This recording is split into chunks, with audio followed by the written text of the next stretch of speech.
Just want to start off by telling me about Three Sisters on Hope Street and why you wanted to get involved with it. I started working on Three Sisters in Hope Street 15 years ago when I was a student at the Central School of Speech and Drama over the road. This has always been my local theatre. So I can't, I'm really excited that the play is going on here. I went, in my third year, I went to the Moscow Arts Theatre School in Russia for a term as an exchange student, and I started to work on Chekhov in the original Russian. Yeah. And I was struck by how much humour there was in Chekhov. While I was out there, I started to read The Three Sisters again, which I'd always loved and I'd always found very funny, and I'd always had a very strong connection with. And I started reading it, and this was about a family who were on the slide, or away from where they feel was their birthplace, which was Moscow, in their instance. Were prone to melodrama, centred around food, lots of angsting, lots of bickering and arguing, lots of intense loving, lots of intergenerational.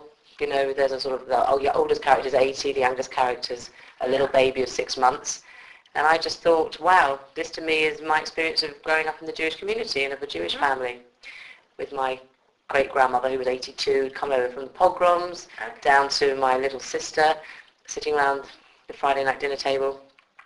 And the more I looked into this play, the more I could see that it would work very well if it was turned into a Jewish family setting. Right.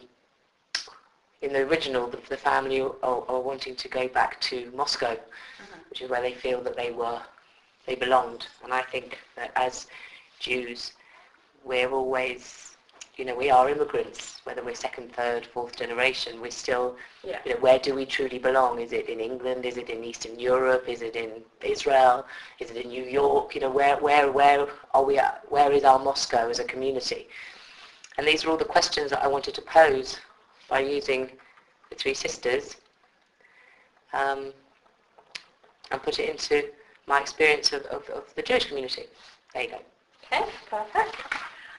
So obviously it's very different to Going, which you... Yes. How was that? Going was hilarious, and what was great fun was that I was working on this Chekhov during the day, right. Which is quite, it's very intellectual and a lot of research, and then I was going off at night and stomping around on the stage as the blonde, flaxen, Teutonic air hostess who could crush a man in her bare hands as Gretchen.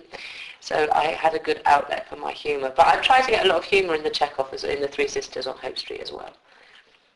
How did you find the menorah lighting last month? Oh, it was lovely. Yeah. I bumped into my friend Norina Hertz, the very famous economist. And that's what I liked about it, is that she was there, and she said she was walking past and she saw the menorah being lit. And she said, oh, look, a menorah in Camden. Brought a smile to the face that people walked past. It's all multi-ethnic. I liked it. We were next to the Rastafarians as well. Yeah. We were asking about it. And what sort of Jewish involvement do you have in your community, synagogue? Do you have much involvement? I do I have much involvement? My work isn't particularly... Yes, I do. We're members of Southampton Synagogue. My husband, myself, and my daughter. I'll definitely be sending Anushka to Hebrew classes. Try and do Friday nights when I'm not working.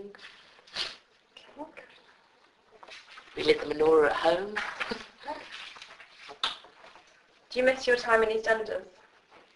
I love the character, and I still get so many letters and people wanting to talk about Chrissy Watson. So every day I'm always reminded about her. So I miss playing the character. Don't miss the hours, but I miss her. She was a great character. And are you in touch with any of the cast at all? Yeah. Casey Ainsworth, Michelle Ryan.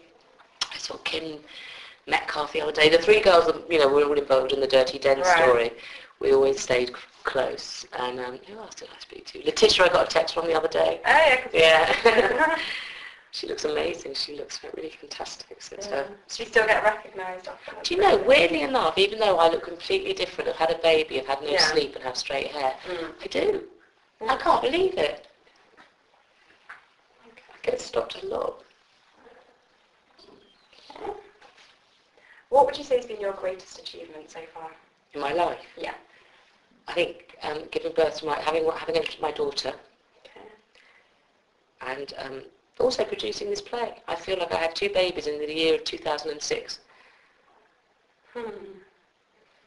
And also, in a funny way, considering I never thought I'd ever get married, I think being able to meet somebody that I not only did I want to go on more than 4 dates with, but I actually married him. Okay. How has becoming a mother to Anushka changed your life? Oh, amazing. Love beyond imagining.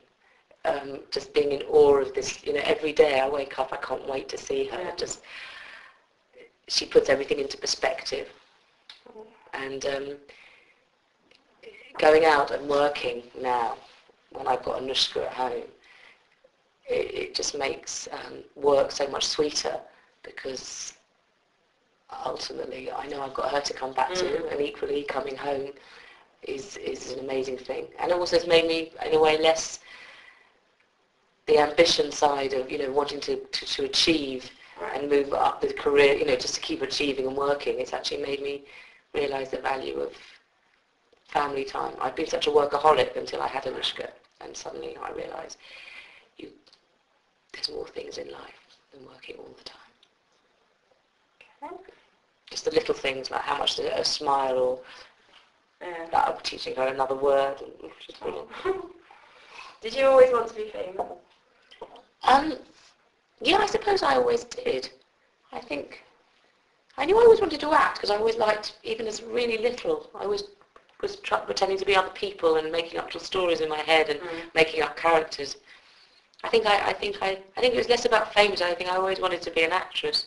I liked the idea of being other people and dressing up. And I always remember watching Play School. You remember they used to go through all the different windows, I suppose you were too young. No, I think I do. It was like you went through the round window, the square window, or the triangular window. And depending on each one, you used to get either like a little play or something boring, like some penguins. And I always liked it when the play bit was on, people dressing up and putting on the costumes. So I think even at that 18 months, I just had an affinity to dressing up and putting on a silly voice. This is what I like. Solid questions. Very good. Carry on. How do you think being Jewish affects your life and career? I think it's a really strong sense of identity. I think there's in a way, it's like you bring a huge history behind you wherever you go. Yeah. I think people can make negative assumptions as well if they find out that you're Jewish, but also I think people make positive assumptions as well. Humour and wit, which is, I think, something that is sort of quite a Jewish trait. Yeah. And everybody loved. Everybody loves Woody Allen, and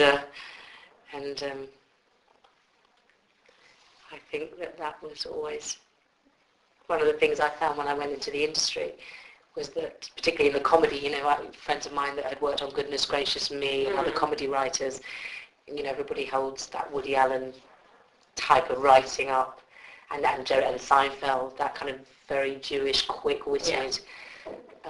It's nice to feel part of that. Okay. And I just think a sense of family and a sense of belonging.